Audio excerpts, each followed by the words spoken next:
तुषार राउत, मेरे चैनल का नाम साइंस एंड मैथ्स क्लासेस। आज स्टूडेंट्स मेरा डिस्कशन आप ही के साथ में स्टार्ट होगा और आप ही के साथ में ख़त्म हुआ। तो चलिए स्टूडेंट्स, आज मेरा डिस्कशन कहाँ से स्टार्ट होता है कहाँ से ख़त्म आपको पता नहीं चलेगा। आज स्टूडेंट्स मैं आपसे डिस्कस करूंगा स्टैंडर्ड 8 के जो मैंने लेसन नंबर आपको 3 पढ़ाया फोर्स एंड प्रेशर से रिलेटेड, उसी से रिलेटेड कुछ स्टूडेंट्स में आपसे न्यूमेरिकल डिस्कस करना आज हम चाहेंगे। तो न्यूमेरिकल्स डिस्कस करने से पहले आपको कन्वर्शन याद होना, मीटर से सेंटीमीटर, सेंटीमीटर से मीटर। जैसा स्टूडेंट ध्यान देने की कोशिश करिए, जब आप सेंटीमीटर से मीटर की तरफ जाते हो तो 100 से डिवाइड मारते हैं। जब आप मीटर से सेंटीमीटर आते हैं, थोड़ा कन्वर्शन में थोड़ा बता देता हूँ क्यों, क्योंकि याद रखना जब आप मीटर से सेंटीमीटर जाते हैं है ना 100 से मल्टीप्लाई करना पड़ता है, या फिर जब आप सेंटीमीटर से मीटर में आते हैं तो 100 से डिवाइड मारना पड़ता है। ठीक है, ये कन्वर्शन से ग्राम टू केजी जाएंगे तो 1000 से डिवाइड, केजी टू ग्राम आएंगे तो 1000 से मल्टीप्लाई। ये सब बातों को याद रखना। मीटर से मिलीमीटर जा रहे हैं तो 1000 से मल्टीप्लाई, मिलीमीटर से मीटर की तरफ आ रहे हैं, मिलीमीटर से मीटर की तरफ आ रहे हैं तो 1000 से डिवाइड। तो ये सब बातों का बच्चों सभी लोग ध्यान रखेंगे, उसी के अकॉर्डिंग में आज आपसे मेरा डिस्कशन चलने वाला है। तो चलिए स्टूडेंट्स, आपको कन्वर्शन भी याद होना। न्यूमेरिकल्स पढ़ने से पहले हमें कुछ फॉर्मूले याद होना जो इस चैप्टर में मैंने पढ़ाया। आप सभी को पता है प्रेशर का फॉर्मूला क्या, F/A होता है।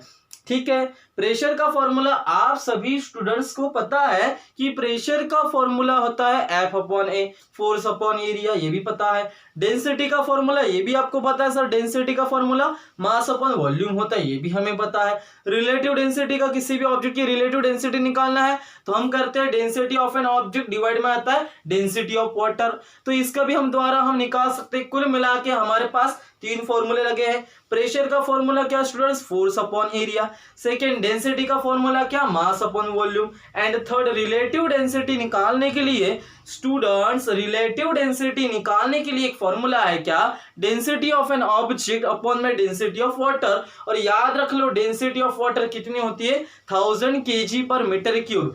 ठीक है, रिलेटिव डेंसिटी ऑफ वाटर कितनी होती है स्टूडेंट्स, 1000 kg पर मीटर क्यूब। 1000 कुछ आपके लिख सकते हो, जैसा मान लीजिए 10 का पावर 1 मतलब 10 होता है, जिसका कोई पावर नहीं थे मतलब 1। 10 का पावर 2 मतलब 10 को कितने बार लिखा है, 2 बार। तो बोलिए 10 इंटू 10 क्या बनेगा स्टूडेंट्स, 100 बनेगा। 10 का पावर 3 बोला मतलब 10 को कितने बार लिखा है, 3 टाइम्स। क्यूब का डेफिनेशन सिंपल, अरे किसी भी नंबर को 3 टाइम्स लिखते हो, उसका मल्टीप्लिकेशन करते हो, जो प्रोडक्ट आता है आप उसे क्या कहते हैं, क्यूब। आप उसे क्या कहेंगे स्टूडेंट्स, क्यूब कहने वाले हैं। आप उसे क्या कहेंगे स्टूडेंट्स, क्यूब कहते हैं। यहाँ तक बात सभी को समझी। तो इसको मैं 3 बार लिखा, तो अगर मल्टीप्लिकेशन करूंगा तो इसका मेरा क्या मिलेगा स्टूडेंट्स, 1000 मिलेगा। तो याद रखना आपसे कि डेंसिटी ऑफ वाटर अगर ऐसा सिस्टम में बात करते हैं तो 1000 kg पर मीटर क्यूब रहती है क्या स्टूडेंट्स, 1000 पर मीटर क्यूब, 1000 kg पर मीटर क्यूब। यहाँ तक सभी को समझ में आया। ये डेंसिटी किसकी स्टूडेंट्स, वाटर की। ये डेंसिटी किसकी स्टूडेंट्स, वाटर की। तो यहाँ तक बात सभी को समझ में आया। ठीक है, जब हम काय के स्टूडेंट्स बात करते हैं ध्यान देने की कोशिश करेंगे। तो ऐसा मेरा टॉपिक था। ठीक है, तो चलिए स्टूडेंट्स, तीनों फॉर्मूले के बेसिस के ऊपर आज मेरा आपसे डिस्कशन स्टार्ट हो रहा है न्यूमेरिकल्स के बारे में। तो चलिए स्टूडेंट्स, पहला क्वेश्चन मैं आप ही के साथ में डिस्कस करता हूं। देखिए क्या बोलता है कि the area of the bottom of a tiffin. Tiffin सभी लोगों ने देखे हैं, जैसा मान लो आप गोल सर्कुलर टाइप का टिफिन रहता है। उसने क्या किया स्टूडेंट्स, देखिए क्या बोला, the area of the bottom of a tiffin box is 0.25 metre square. ध्यान देने की कोशिश करिए, एरिया मतलब ऑब्जेक्ट ने कितना रीजन कवर किया है। जैसे ये मेरा टिफिन बॉक्स है, जैसे ये मेरे हाथ में टिफिन बॉक्स है, ये टिफिन बॉक्स को मैंने नीचे रखा तो उसने उतना सरफेस को कवर किया, उसने इतना रीजन कवर किया, मतलब सर्कुलर रीजन कवर किया है।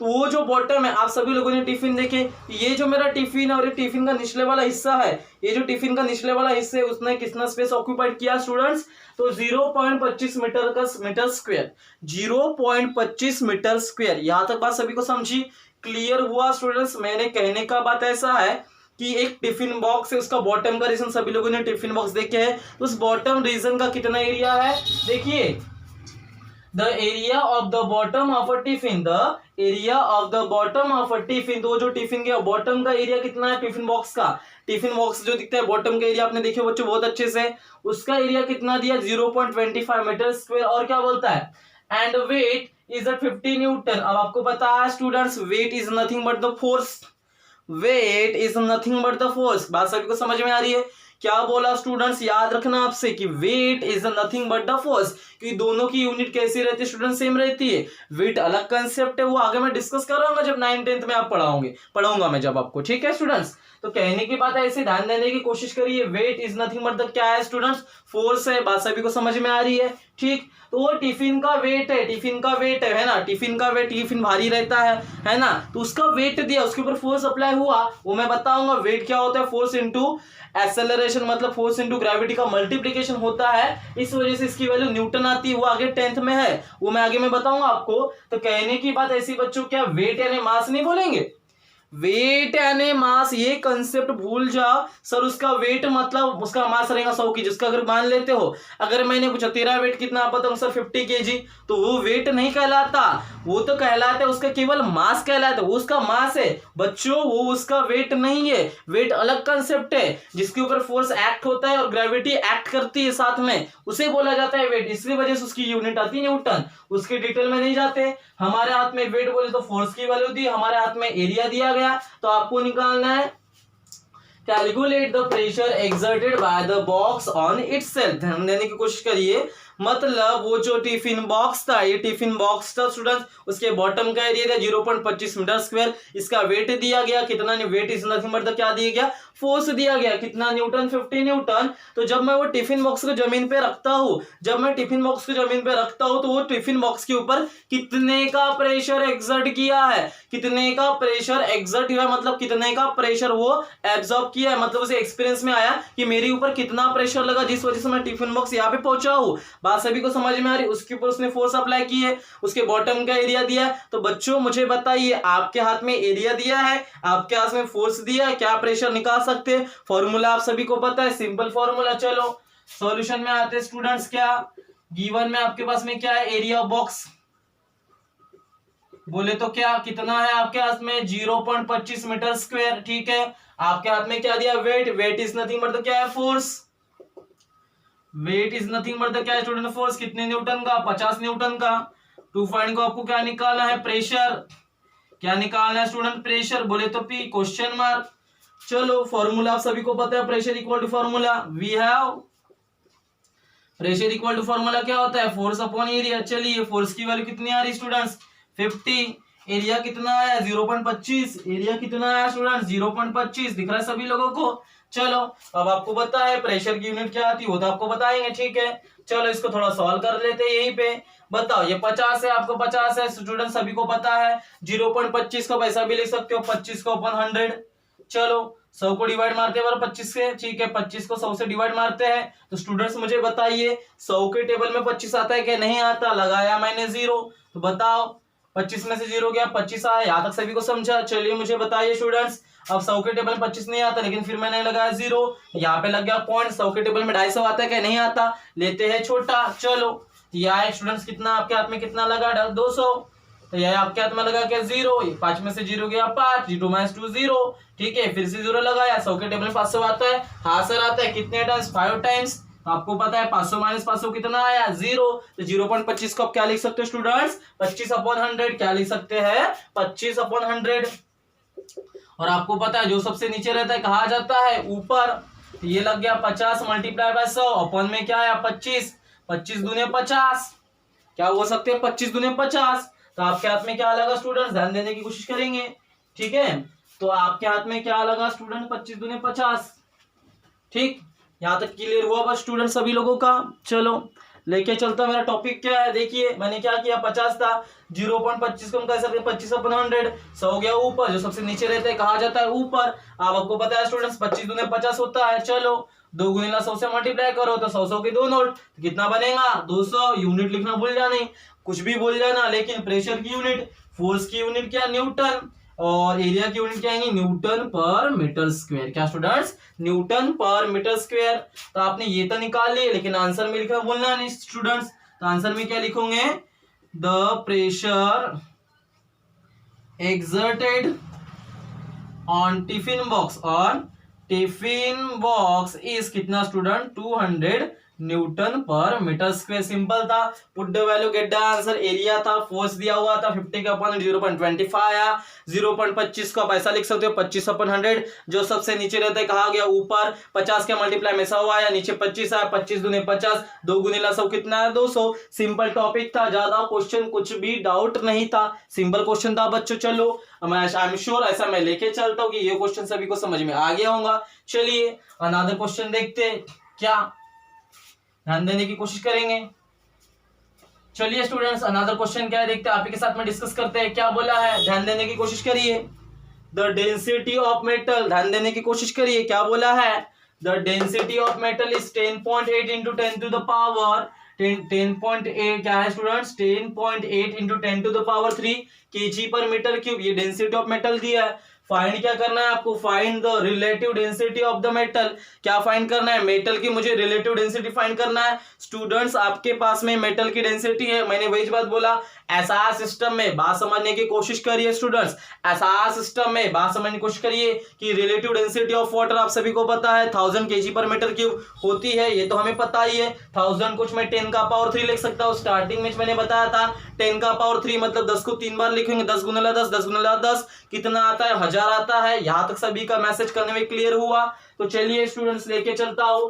तो आपके हाथ में डेंसिटी ऑफ मेटल दिया है, क्या निकालना है, रिलेटिव डेंसिटी। फॉर्मूला सभी को पता है भैया, क्या रिलेटिव डेंसिटी किसी भी मेटल की निकालनी है तो density of substance, density of metal upon में क्या आता है, density of water. Simple formula, put the value get the answer. देखो कैसा सॉल्यूशन में गिवन में आपके हाथ में क्या है, डेंसिटी, क्या है आपके हाथ में, डेंसिटी, क्या, density of metal. Density of metal कितना दिया है, 10.8 into 10 to the power 3 kg per metre cube, ये दिया हुआ है। याद तक सभी को समझो, ये डेंसिटी ऑफ मेटल थी।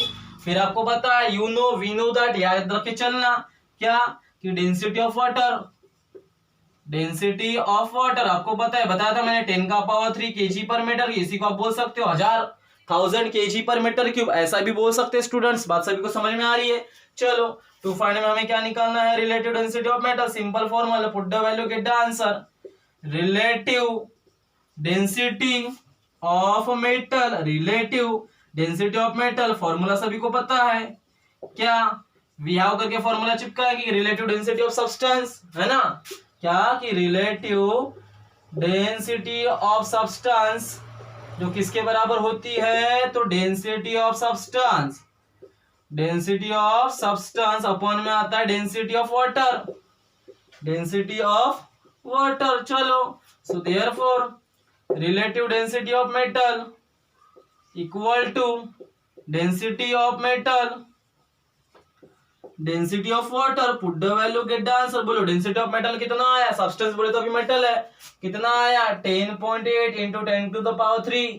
ठीक है, यूनिट का अभी नहीं लेना, याद रखना यूनिट कभी भी लिखना नहीं, आपकी बुक में दिया। लेकिन बच्चों याद रखना, जब भी आप साइंस में न्यूमेरिकल करते हो तो यहाँ पे जब नंबर रखे हो तो यूनिट लिखना भूल, यूनिट देना नहीं है। ये बातों को नोटिफिकेशन करेंगे कि यूनिट नहीं देना है, जब लास्ट में आंसर आएगा तब यूनिट देना है बच्चों। नहीं तो बोलोगे सर अभी यूनिट दे दो, प्रॉब्लम अच्छा नहीं दिखता, समझ में नहीं आता, कंफ्यूजन क्रिएट होता है। ठीक है, हमें आपको कंफ्यूजन क्रिएट नहीं कराना है। ठीक है, अपन में क्या है 10 का पावर 3, 10 का पावर 3 से 10 का पावर 3 कैंसल, जिसके मल्टीप्लाई में कोई नहीं रहता मतलब 1 रहता है। तो आपको पता है स्टूडेंट्स 10.8 मल्टीप्लाई बाय 1 कितना आता है 10.8। तो देयरफॉर आप लिखोगे क्या, पता है 10 का पावर 3 से 10 का power 3 cancel, put the value density of water आपको पता है 10 का power 3 kg per metre cube, density of metal कितना है 10.8 इंटू 10 का power 3 kg per metre cube. क्योंकि पता है मैंने यूनिट लिखना नहीं, हमें लिखना चाहिए नहीं ना, बात समझ में आ रही है। चलो 10.8 वो कैंसिल होता है, आपको पता है नंबर को डिवाइड मारोगे। ठीक है,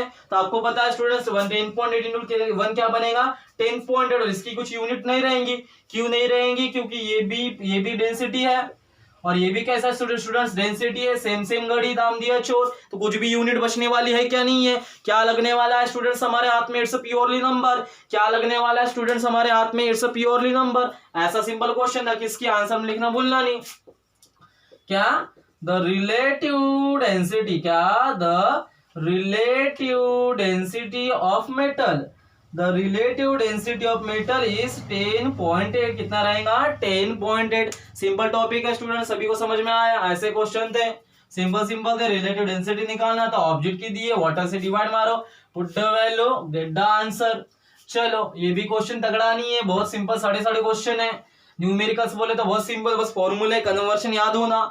ठीक है स्टूडेंट्स, देखिए तुम्हारा क्या बोल रहा है कि volume of an object, question क्या बोलता है कि वॉल्यूम ऑफ एन ऑब्जेक्ट, किसी ऑब्जेक्ट का वॉल्यूम दिया है 20 सेंटीमीटर क्यूब और उसका मास दिया 50 ग्राम। देखो अगर आपको क्वेश्चन ऐसा सिस्टम में बोल रहा है तो ऐसा सिस्टम में करना, सीजीएस में बोला है तो सीजीएस में करना, नहीं तो भूल के भी हम ज्यादा दिमाग लगाते हैं। हमारा मेन काम है कि हमारा मेन मोटो रहता है कि सीजीएस से एसआई में बनाते हैं, वो कन्वर्शन में आपको एक क्लास लूंगा अच्छे से।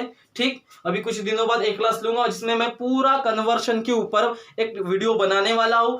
एक बार बता दिया आपको कन्वर्शन, फिर बार बार बताने की जरूरत नहीं, आप भी बोलोगे सर में आता है। ठीक है, कन्वर्शन में बताऊंगा स्टूडेंट्स। तो चलिए लेके चलता, ध्यान देने की कोशिश करेंगे। क्या कि किसी ऑब्जेक्ट का वॉल्यूम दिया है, चलो सीजीएस में मेन मोटर रहता है, सीजीएस से एसआई में जाइए, लेकिन अगर कुछ यूनिट पूरा सीजीएस में तो चल जाता है, लेकिन अगर क्वेश्चन में एक एसआई में है और एक सीजीएस में, एक बाप है एक बेटा है, दो अलग अलग बातें हैं। ठीक है, तो हमें करना पड़ता है या तो एसआई में जाइए या तो सीजीएस में जाइए। आगे आते न्यूमेरिकल, अभी आपको नहीं उतने डिटेल में। ठीक है, तो वॉल्यूम ऑफ एन ऑब्जेक्ट, उस ऑब्जेक्ट का मुझे क्या दिया स्टूडेंट्स, वॉल्यूम दिया, उसका मास दिया। अब मुझे बताया क्या, डेंसिटी ऑफ वाटर दिया है, क्या बताया है, डेंसिटी ऑफ वाटर दिया है। हाँ, सीजीएस सिस्टम में डेंसिटी ऑफ वाटर कितनी रहती है, 1 ग्राम पर सेंटीमीटर क्यूब। क्या रहती स्टूडेंट, सीजीएस सिस्टम में डेंसिटी ऑफ वाटर 1 ग्राम पर सेंटीमीटर क्यूब, और ऐसा सिस्टम में 1000 kg पर मीटर क्यूब। ऐसा सिस्टम में क्या स्टूडेंट्स, 1000 kg पर मीटर क्यूब ऐसी रहती है। तो चलिए लेके चलता हूं मैं स्टूडेंट्स आपके लिए, क्या कि आपके हाथ में ऑब्जेक्ट का मास दिया है, वॉल्यूम दिया है, तो डेंसिटी ऑफ वाटर दिया है, तो आपको कंपेयर करना है कि will the object float on water और सिंक इन वाटर। अगर मान लो, ध्यान देने की कोशिश करेंगे, ये मेरा पानी है, ये मेरा ऑब्जेक्ट है, ध्यान देने की कोशिश करेंगे, ये क्या है स्टूडेंट्स, ये मेरा पूरा पानी है और ये मेरा ऑब्जेक्ट है। अब आप ध्यान देने की कोशिश करेंगे, यहाँ पे मैटर करती है डेंसिटी। तो उसने क्वेश्चन में पूछा कि ये जो मेरा इस ऑब्जेक्ट का मेरे पास मास दिया, मेरे पास वॉल्यूम दिया है, लेकिन क्या बोला, मैं इस तेरे वाटर की डेंसिटी देता हूं, तो तू मुझे बता कि मेरा ऑब्जेक्ट, ये जो ऑब्जेक्ट है, सिंक करेगा, सिंक मतलब डूबेगा, या फिर पानी के ऊपर ऐसा फ्लोट करेगा, ऐसा उसका क्वेश्चन बोलने का है। वह कहता है जा, दिया तेरे को इस ऑब्जेक्ट का मास भी दिया, वॉल्यूम भी दिया, तू मुझे बता, और ये भी दे दिया कि जो तू इस पानी में तू फेंकने वाला है, जिस पानी में तू फेंकने वाला है उसकी मैं तेरे को डेंसिटी भी दे दिया, कितनी दे दिया, 1 ग्राम पर सेंटीमीटर क्यूब। चल मुझे बता कि ये जो ऑब्जेक्ट मैं पानी में फेंकता हूं, तो ये पानी के ऊपर तैरेगा, फ्लोट करेगा, कि पानी के अंदर पूरा डूब जाएगा, ऐसा क्वेश्चन आपसे इसने करने की कोशिश किया है। अरे कुछ नहीं है, बहुत सिंपल क्वेश्चन है, कुछ नहीं करना है, डेंसिटी को कंपेयर करेंगे, बरोबर होता है। चलो मेन मोटो, उसने डेंसिटी दिया वाटर की, क्या मैं डेंसिटी निकाल सकता हूं सब्सटेंस की, बेसिक फॉर्मूला सभी लोगों ने पढ़े स्टूडेंट्स। डेंसिटी का फॉर्मूला क्या, मास अपन वॉल्यूम, खत्म, बात खत्म। चलो देखो क्या गिवन में एन ऑब्जेक्ट जिसका मास दिया है, कितना मास, कितना दिया 50 ग्राम, वॉल्यूम कितना 20 सेंटीमीटर क्यूब। चलो डेंसिटी निकाल लेता हूं मैं, क्या डेंसिटी ऑफ एन ऑब्जेक्ट, क्या students, density of an object क्या फॉर्मूला होता है, मास अपन वॉल्यूम, क्या मास अपन वॉल्यूम, मास बोलो कितना है 50, वॉल्यूम कितना है 20, 1 0 से 1 0 कटा, 5 का हाफ कितना होता है 2.5, यूनिट क्या रहेंगी, मास की यूनिट क्या रहेंगी ग्राम, और वॉल्यूम नीचे आया तो ग्राम पर सेंटीमीटर क्यूब, क्या स्टूडेंट्स ग्राम पर सेंटीमीटर क्यूब। और आपको क्या दिया है, डेंसिटी ऑफ वाटर, क्या दिया है, डेंसिटी ऑफ वाटर कितना दिया है 1 ग्राम पर सेंटीमीटर क्यूब। इसी को आप ऐसा लिख सकते हो, नीचे है पावर में ऊपर चले जाएगा तो ये ऐसा बन जाएगा 1 ग्राम पर सेंटीमीटर क्यूब। इसके लिखने के तरीके बहुत अलग अलग है स्टूडेंट्स, ठीक है। जब मैं कन्वर्शन पे एक वीडियो बनाऊंगा आपको पूरा कंसेप्ट क्लियर हो जाएगा, ठीक है। पावर नेगेटिव में था, ऊपर गया था पावर पॉजिटिव में बनता है, सॉरी पावर नेगेटिव में पावर पॉजिटिव में था। लॉज ऑफ इंडक्शन पर स्टूडेंट्स a का power minus m equal to 1/a का पावर m, या फिर ये डिवाइड में था, मल्टीप्लाई में था, डिवाइड में आया, ये डिवाइड वाला मल्टीप्लाई में गया और ये मल्टीप्लाई वाला डिवाइड में आया तो ये आया a का power minus m। Simple topic रहता है, ठीक है। बात सभी को समझ में आ रही है। पावर अगर नीचे में नेगेटिव में है तो ऊपर में गया तो किस में बना, पॉजिटिव में, according to laws of induction, ठीक है। अब आपको बताना है कि ऑब्जेक्ट फ्लो करेगा कि डूबने वाला, तो इसके लिए मुझे क्या बताना पड़ेगा स्टूडेंट्स, डेंसिटी का कंपेयर करना पड़ेगा। जब मैं डेंसिटी कंपेयर करता हूं किसकी, ऑब्जेक्ट और वाटर की, तो आपको दिख रहा है स्टूडेंट डेंसिटी ऑफ वाटर कम है किसकी तुलना में, डेंसिटी ऑफ एन ऑब्जेक्ट की, क्योंकि ऑब्जेक्ट की डेंसिटी कितनी है 2.5 है और वाटर की कितनी 1 है। अब स्टूडेंट्स मुझे बताइए 2.5 ज्यादा ज्यादा है कि 1 ज्यादा है स्टूडेंट्स, बोलिए स्टूडेंट्स। 2.5 ज्यादा है कि 1 ज्यादा है, बोलिए स्टूडेंट्स। 2.5 ज्यादा है कि 1 ज्यादा है, आपको दिख रहा है सर हमें 2.5 नंबर दे। अब मुझे बताओ 250 रुपए ज्यादा है कि 100 रुपए ज्यादा है। आप ही बोलोगे सर 250 रुपए बड़े हैं 100 रुपए छोटे हैं, तो वैसा ही सेम रीजन 2.5 रुपए ज्यादा है किसके तुलना में, 1 रुपए की तुलना में। तो मैं बोल सकता हूँ अगर डेंसिटी ज्यादा है तो क्या ध्यान देने की कोशिश करिए कि ये जो मेरा पानी है, ये जो ऑब्जेक्ट है पानी के अंदर डूबेगा, क्योंकि वेट ज्यादा है, वेट ज्यादा इन द सेंस की डेंसिटी ज्यादा है। तो डेंसिटी ज्यादा होने की वजह से मेरा ऑब्जेक्ट पानी के अंदर डूबने वाला है। कब? जब मैं उन दोनों की डेंसिटी को कंपेयर करता हूं।